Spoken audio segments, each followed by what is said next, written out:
My art is based on my life experiences, whatever I see around me consciously, and then whatever goes through my subconscious and comes out on the canvas.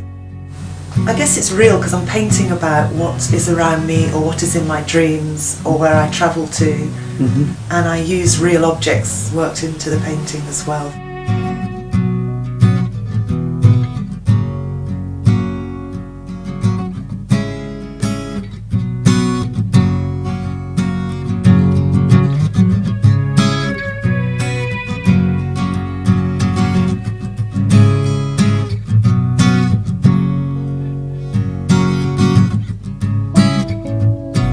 This painting I painted during the Falklands War. It was my comment about what I felt was going on there, that really it wasn't about humans, it was just about minerals in the sea and lots of elephant seals, because there weren't many humans on the Falkland Islands.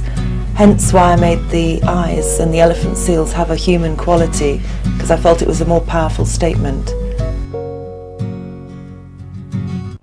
This painting is part of a series of paintings that I'm doing at the moment to do with Cuba, Peru, Latin America generally, and the Andes. These also go back to earlier paintings I've done featuring harbour and featuring fish in general. This painting is actually entitled Raphael, which is my son's name, and the pelican motif I've used before in earlier paintings. So I'm just experimenting at the moment using different media. I've recently started designing t-shirts and other clothes based on a friend of mine who's written a book called Yore, which is a book of symbols. It's a bit similar to hieroglyphics or ancient symbolism, and each page of the book means something, and the symbols themselves are very, very powerful.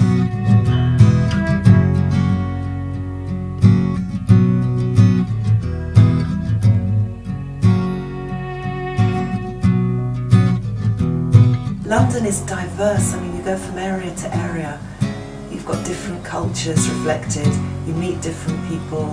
I love going around markets because everybody tends to go to the markets, and I'm like a magpie picking up bits of rubbish on the street that I think, well, that'll be interesting to work into the painting, and it's a real object that will reflect something to do with the subject matter of London. Tino's paintings, they're really very good. They really made big impact in the place and the atmosphere. People like them when they sit dining, they talk about them, and the atmosphere is really different having the paintings on the wall.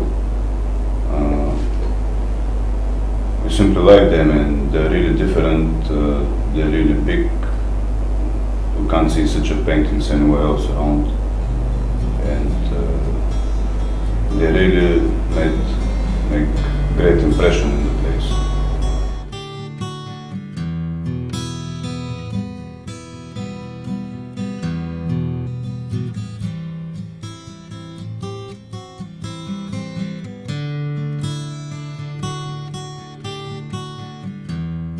I always look carefully these days at my dreams, because I believe dreams are the future. Obviously when you dream, it's your subconscious. When you paint in your conscious. But if you kind of train your brain to work between the two, it's possible to make a crossover between the two. And that's where I think this is where I managed to paint this New York painting. Well, I painted a painting about 16 years ago of Tower Bridge with a plane crashing into it, and a JCB and rubble and figures in the foreground. And it wasn't until the New York disaster and the news coverage on the TV of the clear-up that I glanced at the TV and I glanced at the painting, which was on this wall, and realised that the two looked identical, apart from it was Tower Bridge as opposed to Twin Towers.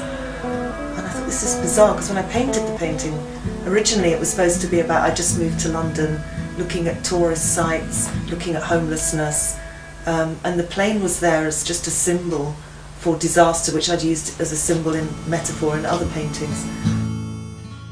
The centre of London, when I go there, I just feel like a tourist, I feel like I'm on holiday, so I can have the best of both worlds in a very small area, and that's why I like London, and I think it's unlikely that I'll move away from here, because it has everything. London is the place for me.